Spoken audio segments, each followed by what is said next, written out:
യേശുവിനെ ഏറ്റവും സ്നേഹമുള്ളവരെ നമ്മളിന്ന് കാണുവാനായിട്ട് പോകുന്ന ഉൽപ്പത്തി പുസ്തകം 1-ാം അധ്യായം 3-ാം വാക്യത്തിൽ 2 പ്രാവശ്യം ആവർത്തിച്ചിട്ടുള്ള മറ്റൊരു ഹീബ്രു പദമാണ്.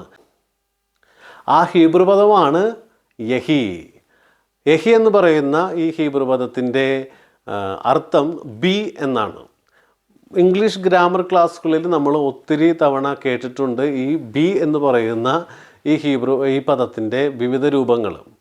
Is, am, are, was, were എന്നെല്ലാം പറഞ്ഞ് നമ്മൾ പഠിച്ചിട്ടുണ്ട്.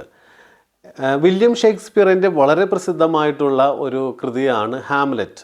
ഹാംലെറ്റിൽ വളരെ പ്രചാരം നേടിയ ഒരു ഡയലോഗുണ്ട്, be or not to be. ദൈവവുമായിട്ട് ബന്ധപ്പെടുത്തി ചിന്തിക്കുമ്പോൾ ദൈവം എപ്പോഴും ബി ആണ്. ദൈവത്തിൽ ഒരു മാറ്റവും സംഭവിക്കുന്നില്ല, ഒരു ആരംഭമില്ല, അവസാനമില്ല, എപ്പോഴും ഒരേപോലെ നിലനിൽക്കുന്ന അതുകൊണ്ടാണ് ദൈവത്തെ നമ്മൾ ദൈവം എന്ന് വിളിക്കുന്നത്. എന്നാൽ സൃഷ്ടിയെ നോക്കുമ്പോൾ സൃഷ്ടി എപ്പോഴും ബിയും നോട്ട് ടു ബിയിലൂടെയും കടന്നു പോകുന്ന ഒന്നാണ്. ഉദാഹരണമായിട്ട് പറയാം, ഒരു മരം, ഒരു ചെടിയായിരിക്കുന്നൊരവസ്ഥയുണ്ട്, അത് പിന്നീട് വളർന്ന് മരമായിട്ട് മാറുന്നൊരവസ്ഥയുണ്ട്. അപ്പോൾ ചെടിയായിരിക്കുന്ന അവസ്ഥയെ നോട്ട് ടു ബി ആക്കിക്കൊണ്ടാണ് മരമാകുന്നൊരവസ്ഥയിലേക്ക് ബി ആകുന്നത്, വളരുന്നത്. അപ്പോൾ ഇതിനെ നമ്മൾ വളർച്ച എന്ന് പറയാറുണ്ട്. മനുഷ്യനെ സംബന്ധിച്ചും അവൻ നോട്ട് ടു ബിയിൽ നിന്ന് ബിയിലേക്ക് വരുന്ന അവസ്ഥയാണ് ജനനം. അതുപോലെ തന്നെ ബിയിൽ നിന്ന് നോട്ട് ടു ബിയിലേക്ക് പോകുന്ന അവസ്ഥയാണ് മരണം. വളർച്ചയുടെ വിവിധ ഘട്ടങ്ങളിൽ ഒരു മനുഷ്യൻ ചില അവസ്ഥകളെ നോട്ട് ടു ബി ആക്കുകയും വേറൊരവസ്ഥയിൽ ബി ആയിട്ട് മാറുകയും ചെയ്യേണ്ടതുണ്ട്.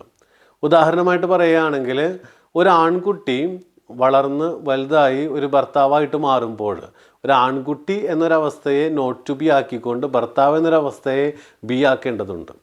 പ്രിയമുള്ളവരെ, ഇന്നത്തെ കാലഘട്ടത്തിൽ 20 വയസ്സ് കഴിഞ്ഞ ഒത്തിരി കുഞ്ഞുങ്ങളെ കാണുവാനായിട്ട് സാധിക്കുന്നുണ്ട്. ഇപ്പോഴും മാതാപിതാക്കന്മാർ 20 വയസ്സ് കഴിഞ്ഞ കുഞ്ഞിന് ഭക്ഷണം വാരി കൊടുത്തുകൊണ്ടിരിക്കുകയാണ്. നമ്മുടെ മക്കൾക്കെല്ലാം നല്ല വളർച്ച ഉണ്ടാകട്ടെ, മെച്യൂരിറ്റി ഉണ്ടാകട്ടെ, ജീവിതത്തെ വളരെ കാര്യപ്രാപ്തിയോടുകൂടി സമീപിക്കുവാനായിട്ട് സാധിക്കട്ടെ. എല്ലാവർക്കും നല്ലൊരു ദിനം ആശംസിക്കുന്നു. ദൈവം സമൃദ്ധമായിട്ട് അനുഗ്രഹിക്കട്ടെ.